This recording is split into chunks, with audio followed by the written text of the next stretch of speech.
bad. Let's return to the insulation program, if we can. The opposition has called this week for all houses fitted with insulation under the scheme to be inspected. Jason Clare, isn't that a good idea? Well, we've said that we will inspect all houses with foil insulation. That's about 50,000. We've said that we'll conduct inspections of another 150,000 houses that we think are most at risk. But the Minister's also made the point that if more houses need to be inspected, they will. Cory Bernardi, is that good enough? No, it's simply not good enough. We need to make sure that every Australian house is safe that's been touched by this rorted and disgraceful waste of taxpayers' money. What's incredible, Jason talked before about, the tough decisions this government has made. Well, why is Peter Garrett still sitting around the cabinet table taking the fat ministerial salary when he was the architect of this disaster? Why is Mark Arbib, who it's been revealed was given responsibility and was given warnings about this, still sitting around the ministerial table? This is not a government that is prepared to be accountable. If they were, they would do the mea culpa, say, we're really sorry, we're going to inspect every house, we're going to put everything right. But they're not. They're still in denial. They're still pretending that they're good managers of money and they're good managers of programs. Everything they have touched has turned to failure. It has been a serial disaster, one after another, and it's time that the Rudd government came clean and said, we don't know what we're doing. Jason Clare, how much has this issue about the broken promises hurt you, do you think? Because Kevin Rudd, in the first half of the Rudd government's term in office, was very committed to not breaking any promises. Yeah, well, look, I'm happy to compare our record as a first-term government in the first 2 years compared to the record of the Howard government. We promised to get rid of work choices and we've done it. We promised to increase the childcare rebate. Nonetheless, there are still now other things that you promised that you haven't. Have you moved into that territory that John Howard inhabited with the core promises and the non-core promises? John Howard broke so many promises that he had to come up with a new name to describe it, core and non-core. We're determined to implement the promises that we can. Are you going to tell us in the next election campaign, as you announce policy, which are the core and which are the non-core? You're confusing us with the Liberal Party. The Liberal Party say one thing and do another. Remember, they didn't tell us anything about work choices, and then when they got into power and they got control of the Senate, bang, put in work choices, and 1 million Australians earned up to $4,000 less a year as a consequence. That's the Liberal Party, not us. Senator Bernardi?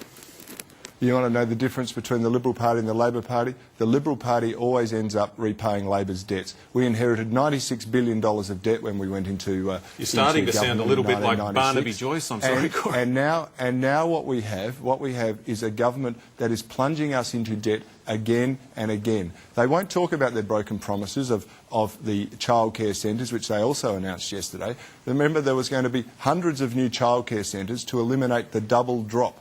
It was meant to be convenient for parents so they wouldn't have to travel between centres. But now it's all about, childcare is affordable. So, this government doesn't even have its rhetoric right. I understand Jason is dutifully trotting out their lines, but it just doesn't pass the common sense test. Okay, the government continually fails. There are a few other things I want to quickly whip through before we're out of time. Cory Bernardi, Tony Abbott gave a major foreign policy speech today and said that he'd be open to increasing the number of Australian troops in Afghanistan if the US asked. Is that a policy that's been discussed with the coalition party room? Well, look, Tony was talking about our relationship with, one of our greatest allies. And the fact is that if one of our allies are going to ask us for increased support or troop deployments, of course we should consider it. And has that specific example of extra troops for Afghanistan been flagged with the party room?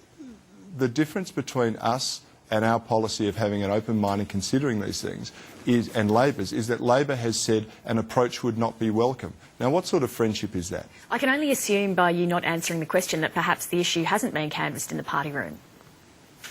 Well, we haven't had a party room meeting since Parliament has resumed, but that's not the point, that it hasn't been canvassed. Tony has flagged that we are prepared to consider, engaging and further dialogue with our strongest ally.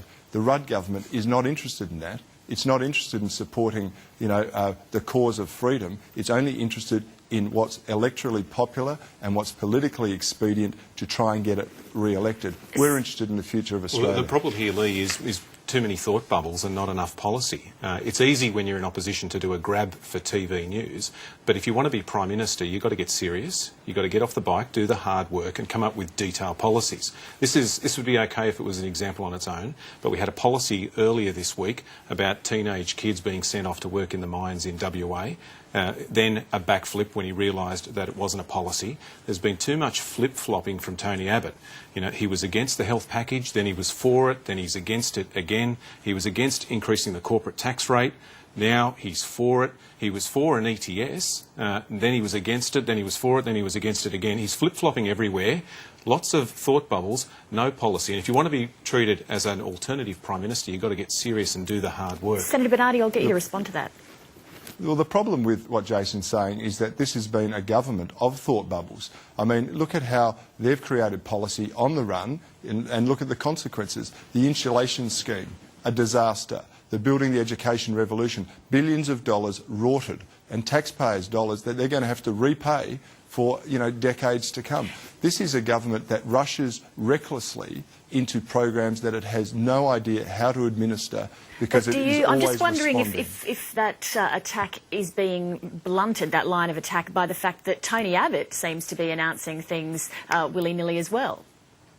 He's not announcing things willy-nilly. Shadow Cabinet would discuss these things at great length. Well, the problem they is didn't it isn't. discuss. The problem is They it didn't discuss the dole matter. They didn't discuss the parental leave scheme. You're telling me there hasn't been a party room meeting to discuss the Afghanistan troops thing. You know, is it correct that there is an issue within the party room, that people are unhappy that there's not enough consultation? No, there's plenty of consultation going on in the party room. What we're focused on is providing an alternative to the Rudd government's rhetoric and actually saying, well, there are different ways that you can take Australia forward. There are different ways of fulfilling our international obligations, and we want to go about, you know, having a dialogue with the Australian people. The coalition is actually interested in what the Australian people think. Kevin Rudd and his team like to tell the Australian people what to think. That's the key difference. Final word, Jason. Well, what people think is important is a job, and we protected jobs by acting to stimulate the economy. The opposition are still living in this netherworld where they think we shouldn't have stimulated the economy at all. On health reform, That's not true. The biggest reform since Medicare, and I think people will be disappointed with what they've heard from Corey tonight. They want the two major parties in this country to work together to fix our hospital system, to fix our health system, and all you hear from the opposition is negativity, whinging and carping, and no serious policy. Jason Clare and Corey Bernardi, thank you very much for coming in on this Friday night. We'll see you again. Thank you. Thank you, Lee.